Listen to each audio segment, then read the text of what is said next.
Operation सिंदूर पर जहां पर संसद में चर्चा हो रही है, सत्ता पक्ष और विपक्ष दोनों अपने अपने बयान रख रहे हैं, अपनी अपनी भागीदारी, अपने अपने सवाल रख रहे हैं। तो उसी के बीच सबसे बड़ी खबर आ रही है कि आज भारत की सेना ने हासिम मूसा को मार गिराया है।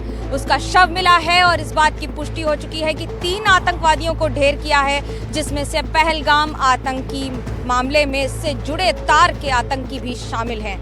हासिम मूसा न सिर्फ एक ए ग्रेड टेररिस्ट माना जाता था, लेकिन इन टेररिस्ट में सरगना माना जाता था इस तौर पर कि उसकी पाकिस्तान में ट्रेनिंग हुई और उसके बाद कई आतंकी संगठनों के साथ साथ मिलकर जमीन पर आतंकवाद फैलाने में उसकी बड़ी भूमिका थी। इसकी मौत भारत की सेना के लिए एक बड़ी सफलता मानी जा रही है। तो वहीं दूसरी ओर संसद में चर्चा के समय रक्षा मंत्री राजनाथ सिंह ने भी साफ कर दिया कि भारत के हित में जो कदम उठाने थे वो देश हित में उठाए गए हैं। भारत की सेना पर गर्व है, सवालों के घेरे में सेना नहीं आ सकती और साथ ही साथ पाकिस्तान को मुंह की खानी पड़ेगी। जब भी जरूरत पड़ेगी तो पाकिस्तान को उसकी भाषा में जवाब दिया जाएगा।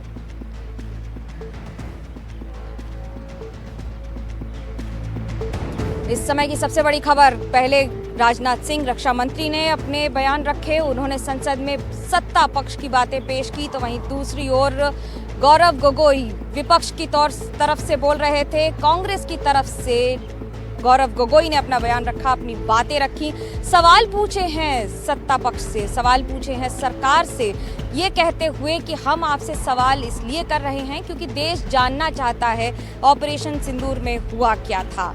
लेकिन वहीं रक्षा मंत्री राजनाथ सिंह ने साफ कर दिया कि देश की शौर्य की गाथा है, देश के लिए ये गर्व की बात है कि पाकिस्तान घुटनों पर आया, पाकिस्तान ने कहा कि हम सीज फायर चाहते हैं, उसके बाद भारत ने ये फैसला लिया। रक्षा मंत्री के ये बड़े बयान इतिहास के पन्नों में दर्ज होंगे। संसद में चर्चा पहले टली, थोड़ी देर के लिए संसद को स्थगित किया गया और उसके बाद जब चर्चा शुरू हुई तो फिर सत्ता पक्ष और विपक्ष दोनों एक के बाद एक अपना पक्ष रखते हुए दिखाई दिए।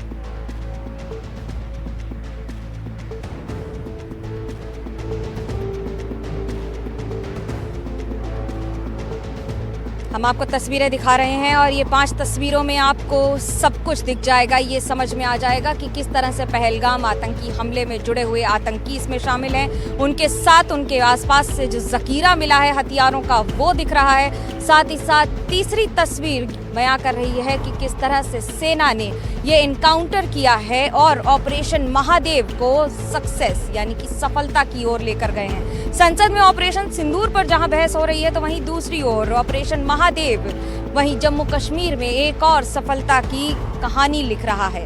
और इस बार आतंकवाद को धराशायी करने का भारतीय सेना का प्रयास जमीन पर दिख रहा है और जमीन पर आतंकवादियों के शवों के तौर पर, उनकी लाशों के तौर पर दिख रहा है।